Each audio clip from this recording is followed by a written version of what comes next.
Leo tarehe 30 mwezi wa 6 mwaka 2025 nimetumia haki yangu ya katiba kama Mtanzania na raia wa nchi hii na mwanachama wa Chama cha Mapinduzi jimbo la Vunjo kuchukua fomu ya kuomba kuteuliwa na chama changu, Chama cha Mapinduzi CCM, kwa ngazi ya ubunge jimbo la Vunjo.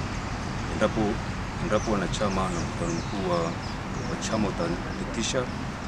utanipitisha kuwa mgombea wa bunge jimbo la Vunjo kwa vile kwenda kutetea maslahi na kuleta maendeleo katika jimbo letu la Vunjo. Hivyo nimeshapata fomu, mchakato wa kuchukua fomu ulikuwa wazi, nimepata fomu kwa wakati, naenda kuijaza, vitu vilivyoko ndani nitairudisha. Baada ya hapo nitakuja hadi tuzungumze baada ya kuirudisha, na jina langu litakapokuwa limerudi kwenye mchakato wa majina matatu, basi tutakuja kuzungumza namna ya kuleta maendeleo katika jimbo letu. Itoshe tu kusema kwa sasa tayari nimeshachukua fomu na kwenda kujaza na kurudisha.